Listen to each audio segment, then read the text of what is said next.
I'm a nurse, caught in the ceaseless tide of the city hospital, a place where the air hums with the shrill beep of machines and the clipped urgency of voices barking orders across tiled floors. It's late, the kind of hour where the fluorescent lights buzz faintly overhead, casting everything in a stark, unforgiving glow. I'm at the nurse's station, flipping through a stack of charts, when his lands in my hands. The name scrawled at the top, James Carter, means nothing yet, but the details catch my eye. Male, 32, fractured radius from a fall. Admitted an hour ago. I glance up, and there he is, sprawled across a bed in Bay 3, his arm in a temporary splint, his head tilted back against the pillow. He's got a grin, crooked and easy, slicing through the sterile chaos like it doesn't belong here. I adjust my stance, feeling the short hem of my medical uniform graze my thighs, the fabric taut and cool against my skin. The stockings I wear, standard issue, sheer and practical, whisper faintly as I shift my weight, a soft rasp against my legs that blends into the background noise. I grab his chart and cross the ward, my sneakers silent on the polished floor. His eyes track me as I approach, dark and restless, lingering where the uniform cuts off, where the stockings catch the light. He's single, I note from the intake form. No ring, no next of kin listed. Just a man alone with a busted arm and a look that feels like it's peeling back my layers. "Evening, Mr. Carter," I say, keeping my voice even. Professional, the way I've trained it to be. "I'm here to check your vitals." He nods, that grin widening just enough to show teeth, and I feel a flicker, something sharp and unbidden, tug at me. It's not supposed to happen. I've got a husband at home, a life stitched together with quiet promises and familiar routines. This job is my shield, my armor, all crisp lines and clinical distance. But that flicker digs in, testing the edges, and I push it down as I reach for his wrist. His skin is warm, rougher than I expect, and I press 2 fingers against the vein, counting beats. His pulse leaps under my touch, fast and uneven, like it's racing to keep up with something I can't see. My own rhythm falters for a half second, a stutter I mask by focusing on the numbers. 68, 72. It climbs as I hold there, the heat of him seeping through my fingertips. I glance at the monitor. Same story, jagged peaks spiking across the screen. The air around us carries the bite of antiseptic, a clean, cold edge. But beneath it, there's him. A hint of sweat, sharp and earthy, cutting through like a thread I can't ignore. "Everything okay?" he asks, his voice low, a little rough around the edges, like he's been awake too long. His gaze hasn't left me, steady and unapologetic, and I feel it trace the line of my jaw, the curve of my neck where the uniform collar sits snug. I nod, pulling my hand back, but the warmth lingers on my skin, a ghost of contact I can't shake. "Looks normal," I lie, scribbling a note on his chart to keep my hands busy. The pen trembles slightly, and I grip it tighter. Normal's a stretch. His heart's running wild, and mine's threatening to follow. I step back, adjusting the stethoscope around my neck, its metal cool against my chest. His watch catches the overhead light, a glint of silver flashing as he shifts his good arm, and it draws my eye, a small, sharp detail that anchors me for a moment. The ward buzzes on around us. A cart rattles past. A doctor calls out for labs. The intercom crackles with a stat page. But here, between his bed and mine, it's quieter, heavier, like the air's holding its breath. I should move on. There's a patient in Bay 6 waiting, a stack of paperwork piling up, but my feet don't budge. He tilts his head, studying me, and says, "You're good at this, calming people down."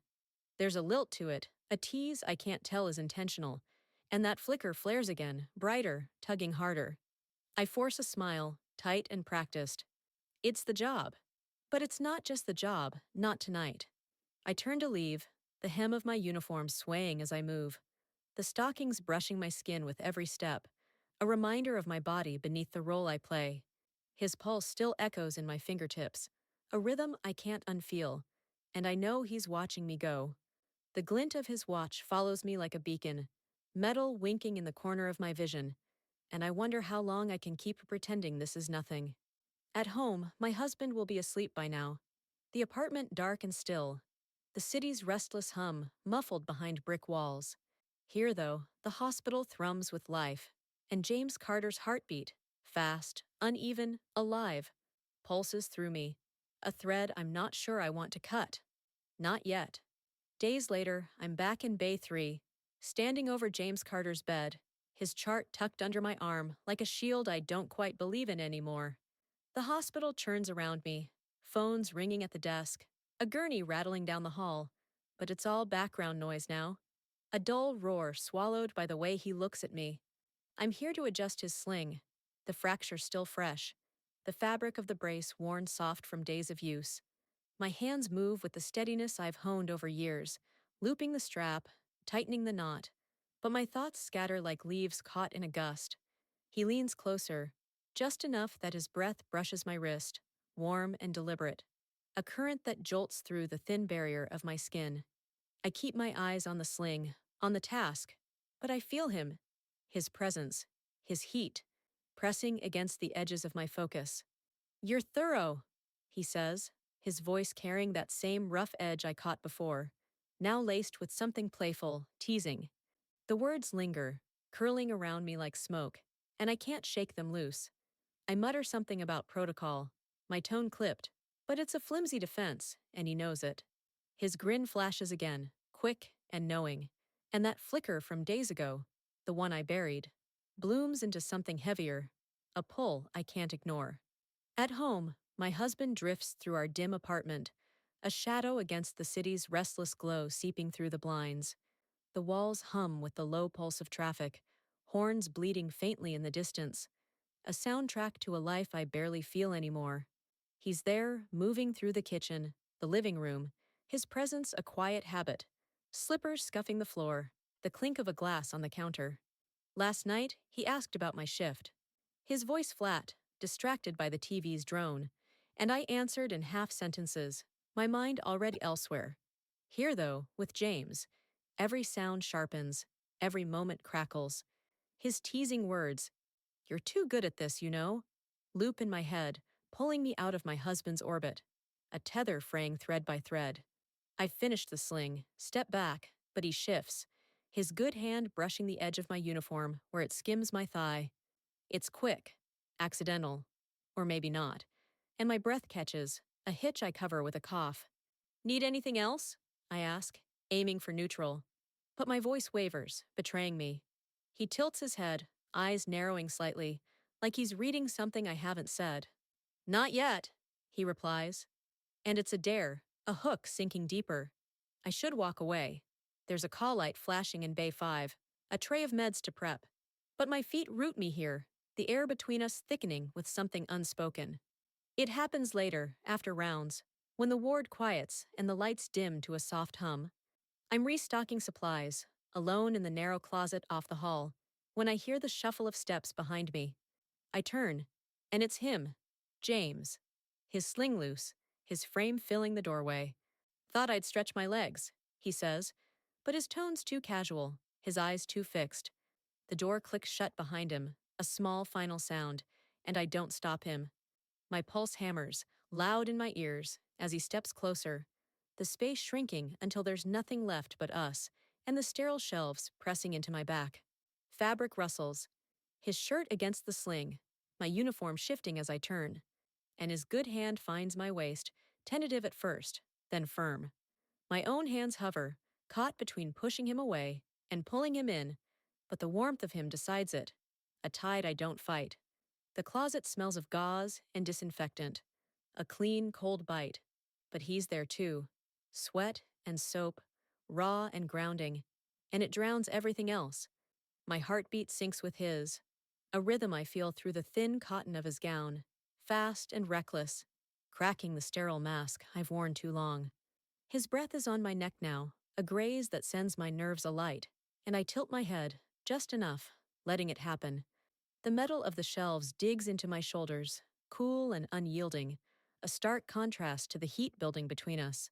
His watch glints in the dim light as his arm moves, a flash of silver that marks the moment, etching it into something I can't undo.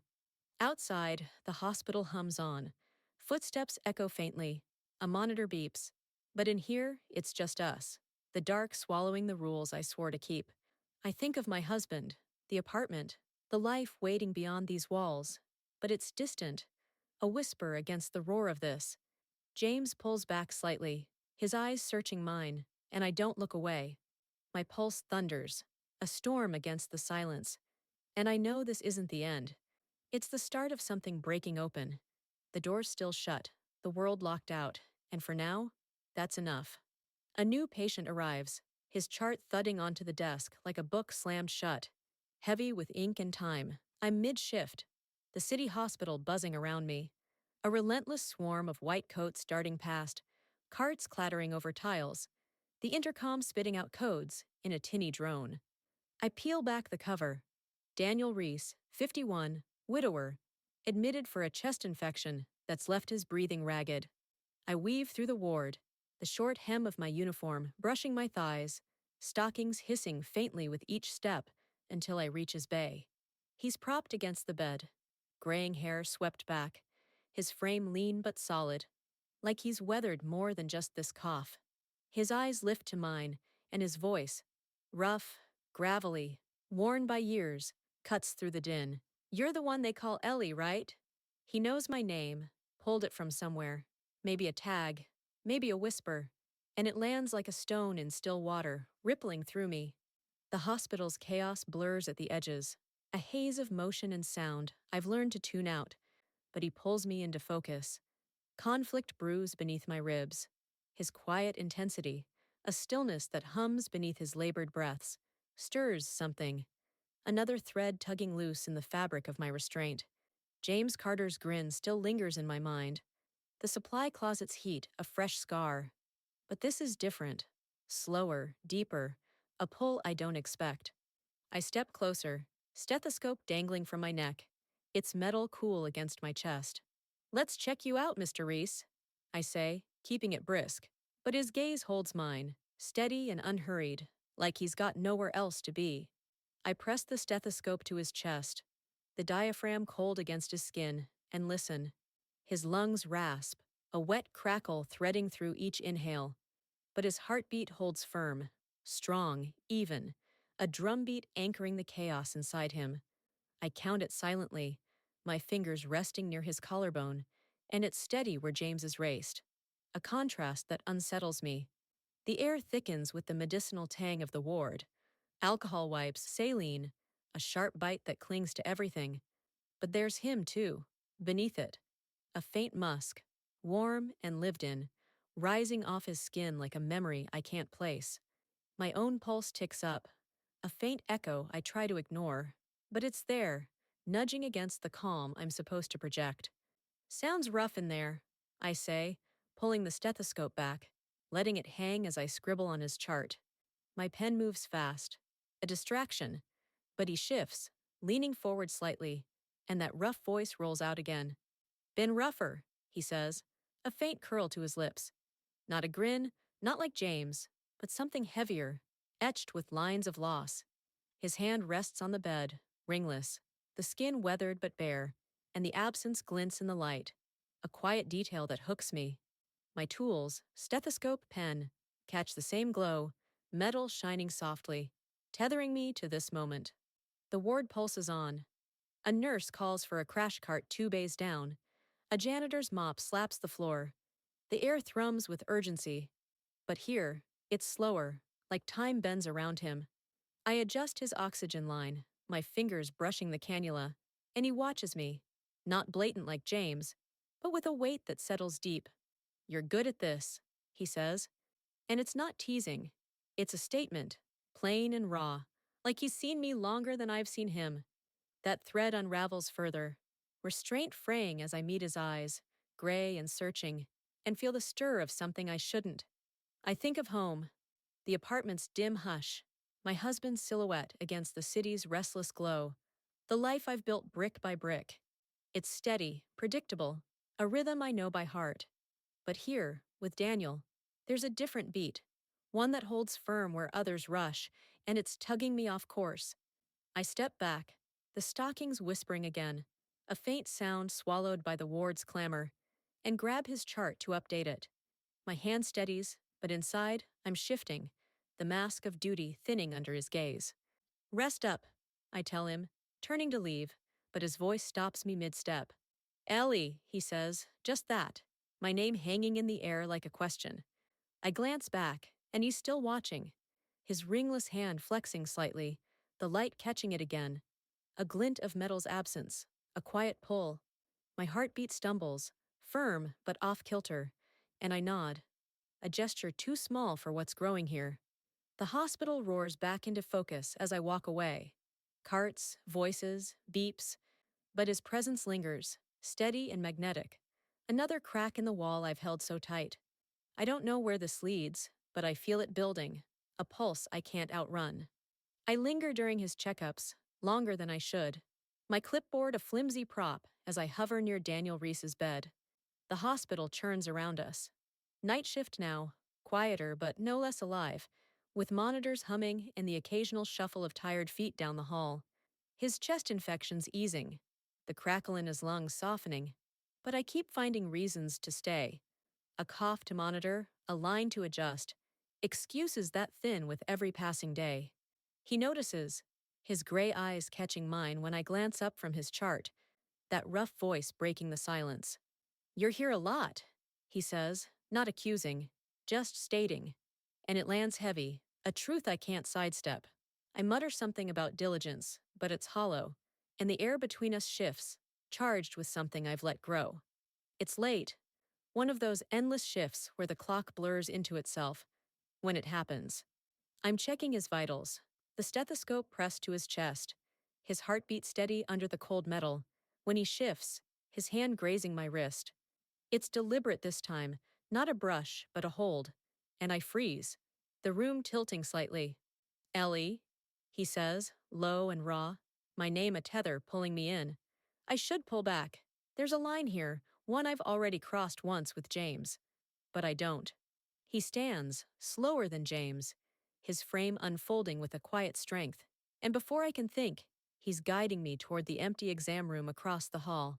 The door swings shut, the lock turning with a soft snap, a sound that echoes in my chest like a gate closing. The room's small, bare, white walls, a metal table, a sink in the corner.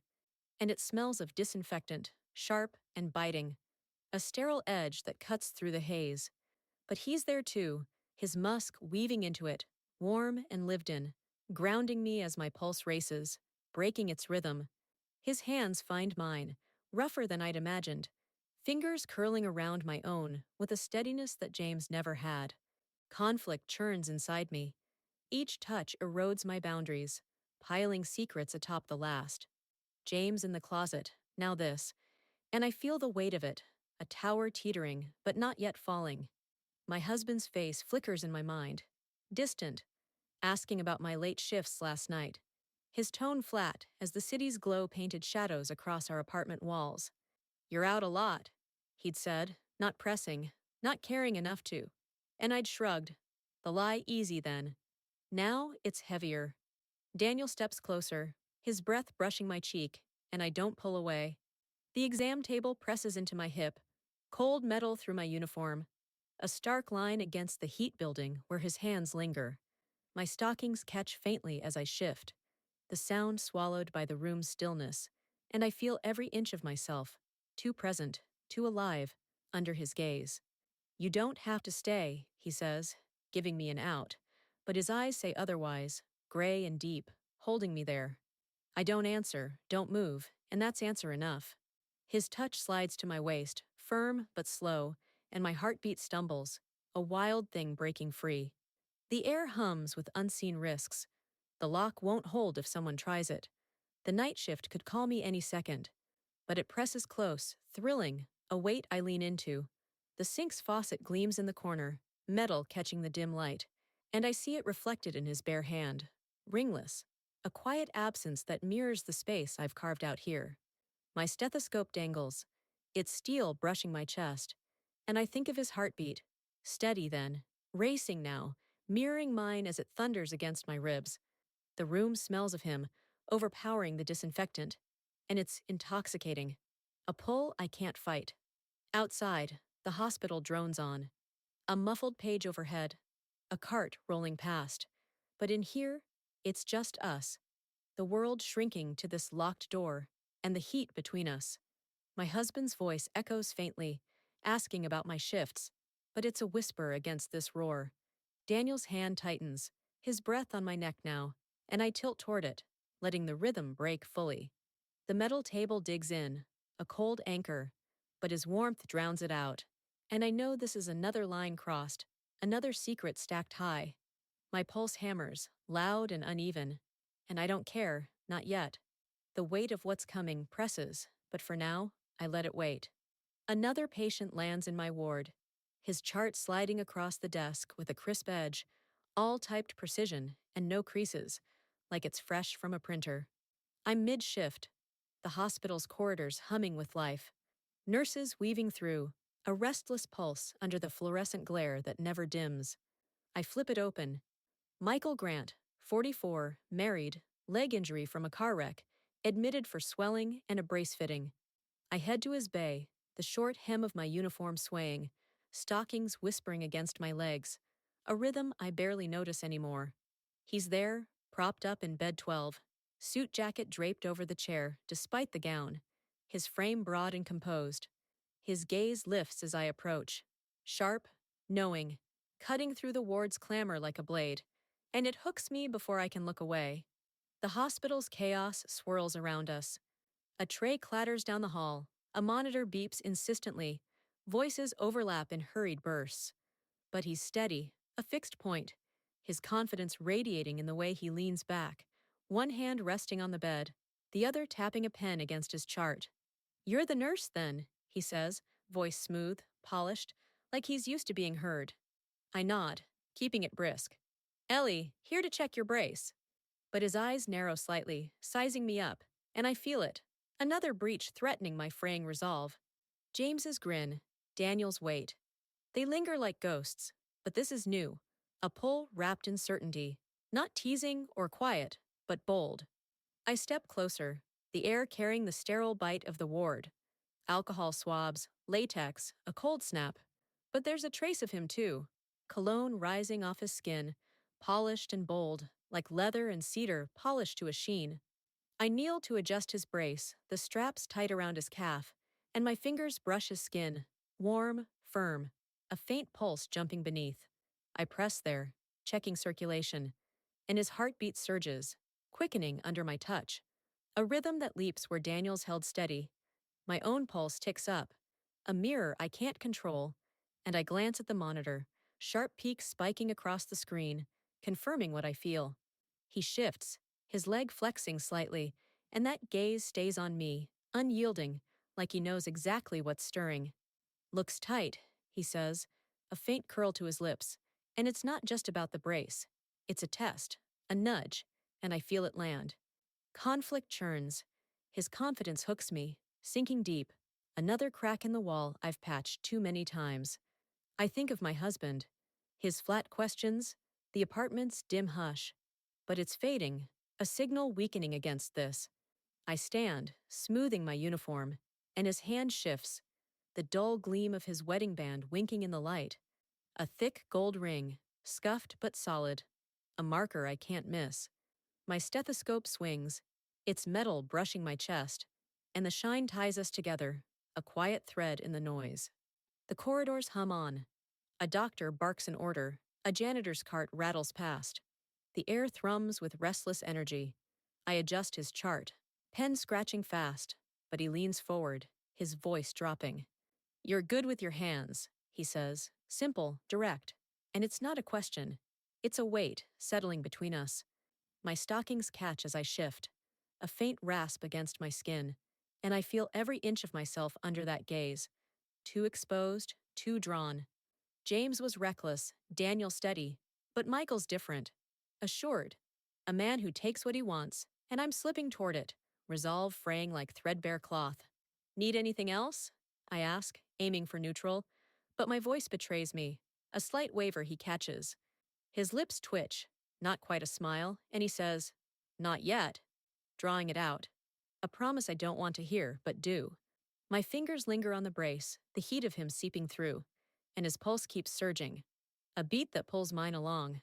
The hospital's glare beats down, fluorescent and unforgiving. But here, it's warmer, heavier, a space carving itself out. I should move. There's a stack of charts waiting, a call light blinking. But my feet don't budge, anchored by that gleam, that rhythm. I turn to leave, the uniform's hem brushing my thighs, but his voice stops me. Ellie, he says, sharp and low, my name a hook sinking deeper.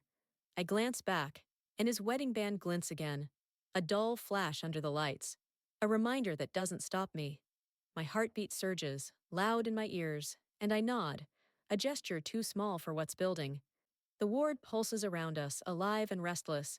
But his confidence, his certainty, wraps around me. Another breach I don't fight. Not yet.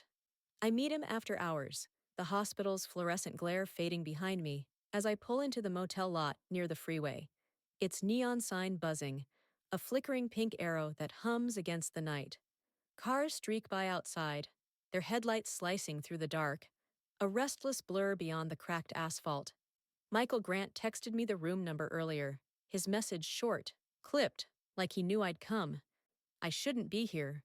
My shift ended an hour ago, my badge tucked away. But his sharp gaze from the ward, the way it pinned me, drags me forward. The air's cool, damp with city grit, and my stockings catch faintly as I climb the stairs, the short uniform swapped for a coat that doesn't quite hide the pull I feel. Inside, the room's dim, a single lamp casting long shadows over peeling wallpaper, and a bed with sheets already turned down. My phone buzzes in my pocket. My husband, a text about dinner. You home soon? And I let it sit unanswered, the screen dimming as our apartment fades into silence beyond the city's sprawl. Conflict rages. The affair consumes me. Guilt a tight knot warring with the need that's brought me here, splintering my life into jagged pieces. James, Daniel, now Michael. Each one a step further, a fracture I can't mend.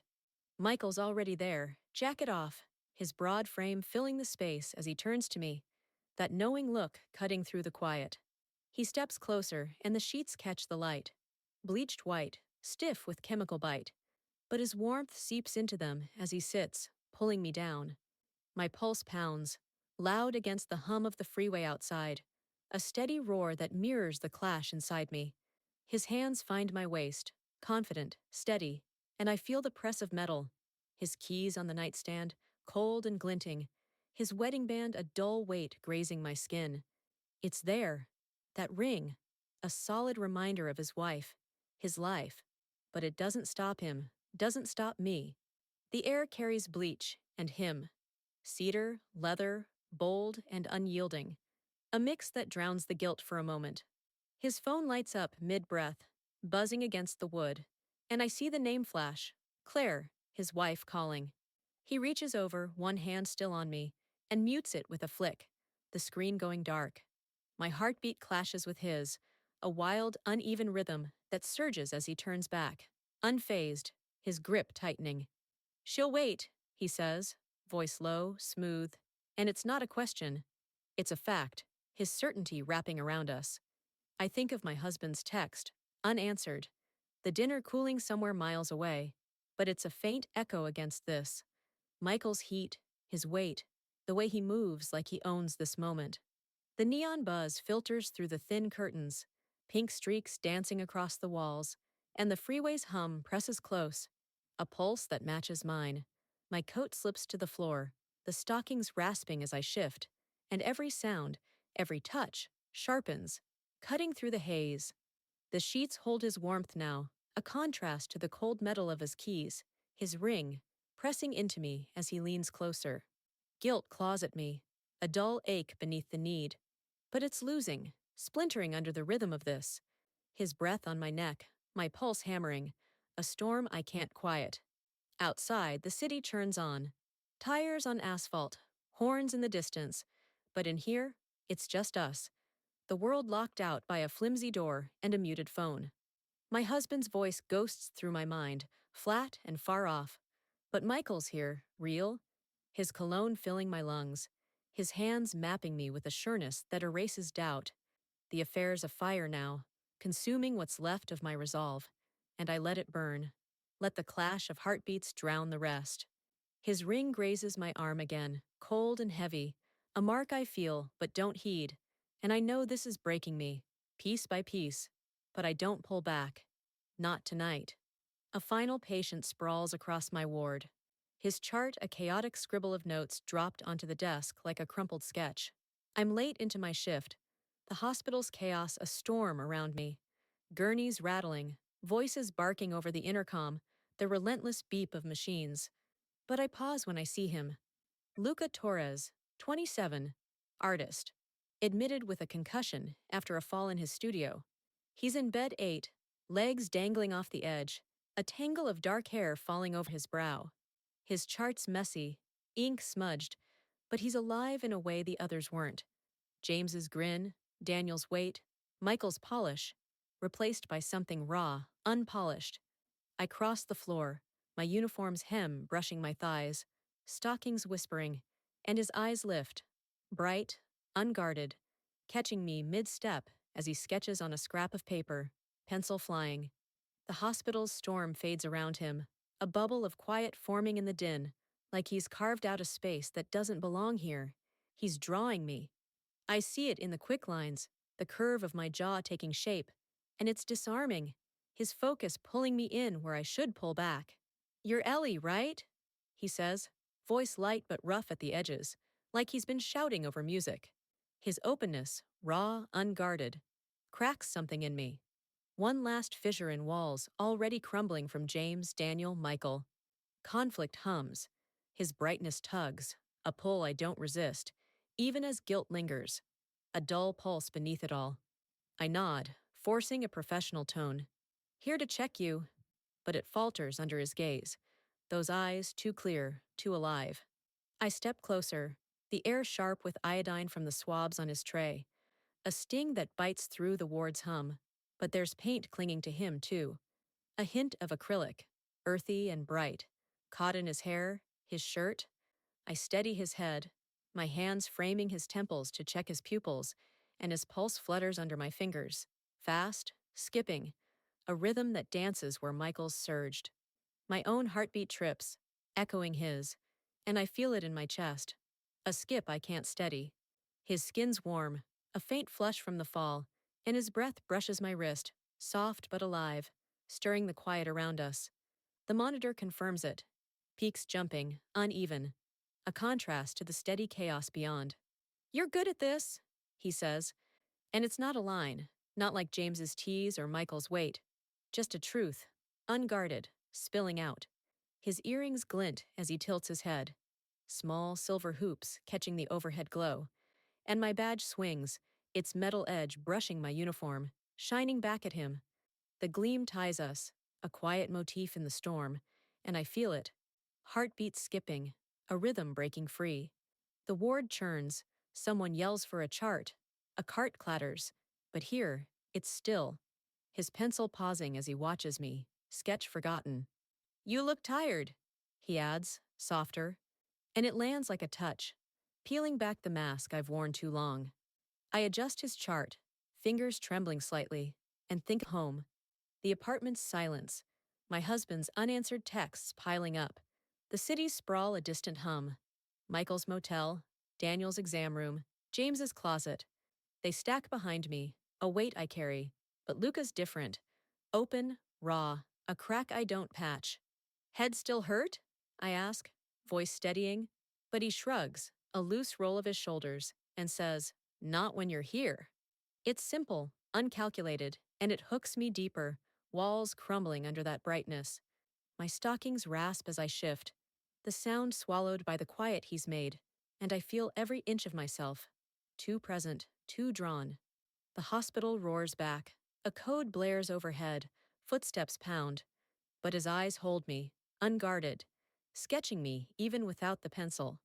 "You don't have to stay," he says, giving me an out. But it's weak. His gaze saying stay, and I don't move. My hands linger, steadying him, and his pulse keeps fluttering, a beat that pulls mine along. The iodine stings my nose.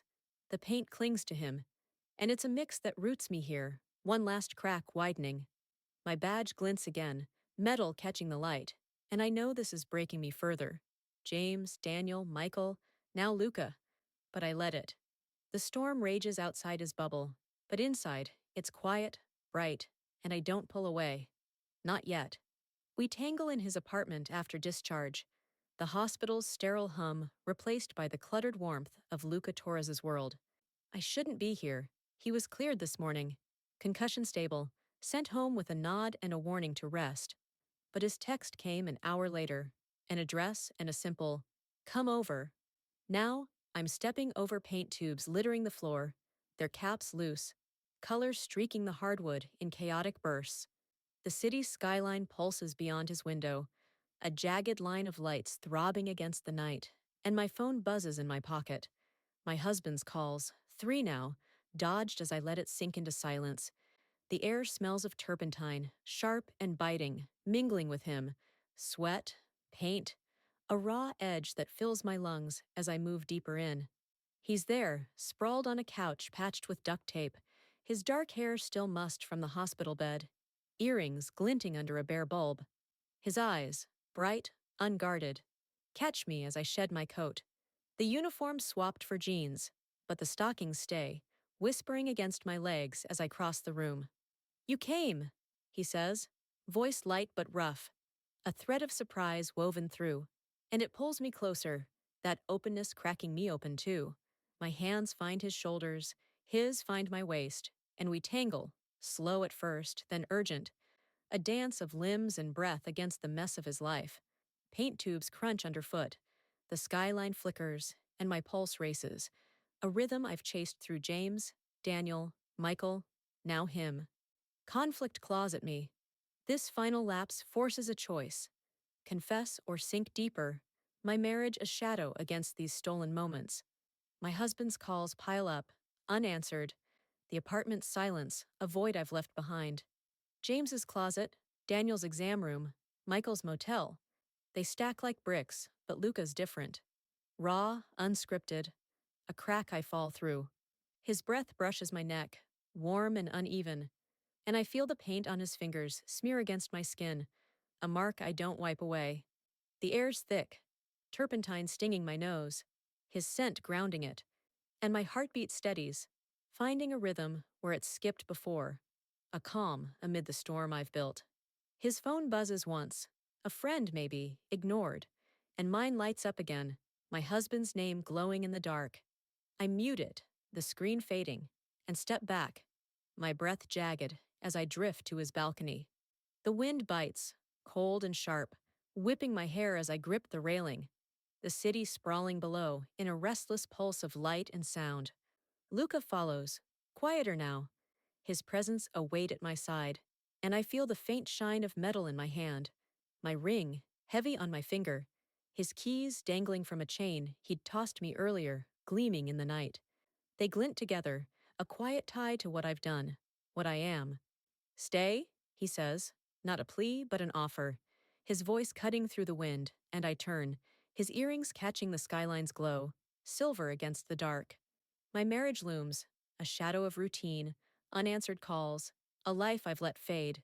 But here, with paint under my nails and his warmth lingering, it's real, vivid, a pull I can't shake.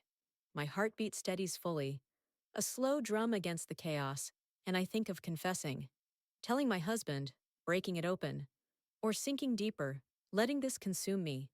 The turpentine fades, his scent stays, and my breath evens, jagged edges smoothing as I stand there, the wind tugging at me. The city hums, cars streaking, horns faint, and I feel every choice, every lapse stacking behind me. James's grin, Daniel's steady gaze, Michael's bold hands, now Luca's brightness. They've unraveled me, piece by piece, and this is the end, or maybe the start. My ring presses into my palm, cold and solid. His keys jangle faintly, and I don't know which I'll choose, truth or this. But the shine holds me, a beacon in the dark. Luca's hand brushes mine, paint-streaked, warm, and I don't pull away. The skyline pulses, my breath steadies, and for now, I let it be.